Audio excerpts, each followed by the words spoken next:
So what's up wrestle fans, welcome to WrestleX bulletin. तो guys welcome है आपका एक और नए वीडियो में, और ये वीडियो डेडिकेटेड होने वाली है ब्रॉक लेसनर के रिटर्न से, जिसमें आप लोगों को ब्रॉक के रिटर्न से जुड़ी 5 इंपॉर्टेंट बातें जानने को मिलेंगी, जिसमें विंस के रिटर्न से रिलेटेड भी लेटेस्ट अपडेट के बारे में बात करेंगे। तो वीडियो को एंड तक देखना और चैनल को सब्सक्राइब जरूर कर लेना, ताकि रेसलिंग न्यूज के साथ साथ ऐसी इंटरेस्टिंग वीडियोस आपसे मिस ना हो। और अब बिना देरी के स्टार्ट करते हैं वीडियो।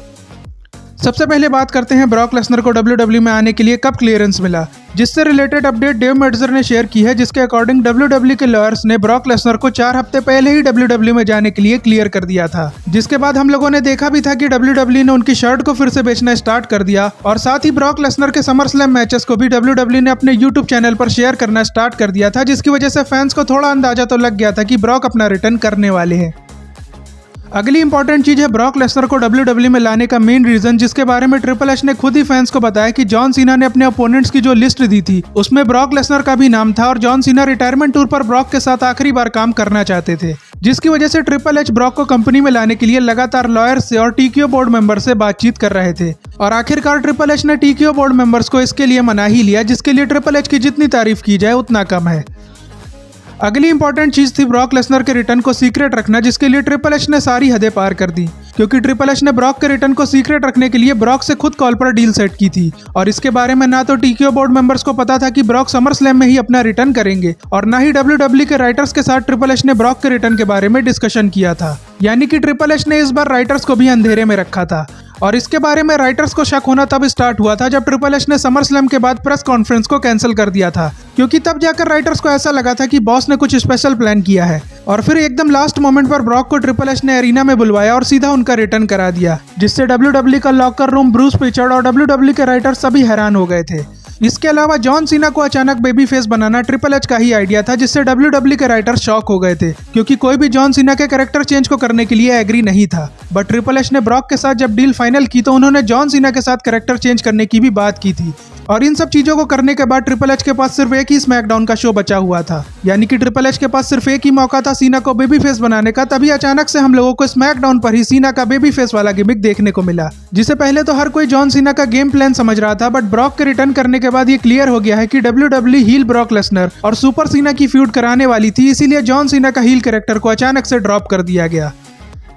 नेक्स्ट बात करते हैं ब्रॉक लेसनर के फ्यूचर से, जिसके बारे में एक चीज तो समर स्लैम में ही साफ हो गई है कि ब्रॉक लेसनर रिटर्न के बाद जॉन सीना के साथ ही फ्यूड करने वाले हैं। बट ब्रॉक का उसके बाद क्या प्लान होने वाला है, उससे रिलेटेड ये अपडेट है कि WWE ने ब्रॉक को कोई नया कॉन्ट्रैक्ट ऑफर नहीं किया है, वो अभी भी अपने पुराने कॉन्ट्रैक्ट के हिसाब से ही चलने वाले हैं। इसके अलावा WWE ने जॉन सीना और ब्रॉक की फ्यूड के बाद ब्रॉक के लिए कोई भी प्लान रेडी नहीं किया है। यानी कि हो सकता है कि जॉन सीना के साथ मैच करने के बाद ब्रॉक लेसनर फिर से ब्रेक ले लें, और फिर रेसलमेनिया के आसपास ट्रिपल एच उनको फिर से वापस लेकर आए, क्योंकि भले ही ब्रॉक को क्लियरेंस मिल गया हो, लेकिन फिर भी WWE उन्हें स्पेशल मौकों पर बहुत ही ज्यादा जरूरत पड़ने पर ही यूज करेगी। ऐसा इसलिए क्योंकि अभी भी लॉ सूट का फाइनल रिजल्ट नहीं आया है, जिसकी वजह से WWE को ब्रॉक के साथ फूक फूक कर कदम रखना पड़ेगा। अब बढ़ते हैं फाइनल थिंग की तरफ, जो जुड़ी है विंस मैकमैन के रिटर्न से, जिसके बारे में अब बहुत ज्यादा रूमर्स आने लगे हैं, क्योंकि फैंस अब ये बोल रहे हैं कि WWE बिजनेस के आगे कुछ भी नहीं सोचती, इसीलिए ब्रॉक के इतने सीरियस लॉ सूट में इन्वॉल्व होने के बाद भी WWE ने उनका रिटर्न करा दिया। इसी वजह से फैंस का मानना यह है कि विंस का रिटर्न भी WWE जल्द ही करा सकती है। और इन सब रूमर्स के ऊपर डेव मेल्ट्जर ने भी अपनी रिपोर्ट शेयर की है, जिसमें उन्होंने ये बताया है कि WWE ब्रॉक को मिले मैसिव रिएक्शन की वजह से काफी ज्यादा खुश है, और इससे बिजनेस को काफी ज्यादा फायदा भी होगा। तो WWE को जब ऐसा लगेगा कि विंस का रिटर्न कराने से उनको बिजनेस में फायदा हो सकता है, तो WWE विंस का रिटर्न भी करा देगी, क्योंकि ब्रॉक लेसनर के रिटर्न के बाद ये तो कंफर्म हो गया है कि WWE का बिजनेस के आगे कोई ईमान धर्म नहीं है। तो विंस का रिटर्न भी आने वाले टाइम में डेफिनेटली हो सकता है। बट इसका मतलब ये नहीं है कि विंस को दोबारा क्रिएटिव पावर दी जाएगी, क्योंकि TKO बोर्ड अब ऐसा बिल्कुल भी नहीं होने देगा। ऐसा इसलिए क्योंकि ट्रिपल एच और निक खान की जोड़ी ने WWE को काफी ज्यादा फायदा कराया है, और सबसे बड़ा रीजन तो ये है कि ट्रिपल एच और निक खान के बिजनेस एक्सपेंशन करने वाले प्लान को TKO बोर्ड काफी ज्यादा पसंद करता है। इसीलिए विंस WWE में वन टाइम अपीयरेंस करने के लिए रिटर्न तो कर सकते हैं, बट TKO बोर्ड के रहते वो दोबारा क्रिएटिव पावर में नहीं आ पाएंगे, जिसकी वजह से विंस के रिटर्न करने की उम्मीद तो आप लोग कर सकते हो, लेकिन उनके दोबारा क्रिएटिव कंट्रोल में आने की उम्मीद ना ही करो तो बढ़िया रहेगा। बाकी आप लोग कमेंट करके जरूर बताना कि आपके हिसाब से विंस दोबारा WWE में कभी देखने को मिलेंगे या फिर नहीं। और इसी के साथ आज की वीडियो यहीं पर एंड होती है, बट जाने से पहले आप चैनल को सब्सक्राइब कर लेना और वीडियो को लाइक शेयर करना मत भूलना। और अब आपसे मिलेंगे नेक्स्ट वीडियो में, तब तक के लिए goodbye and see you soon.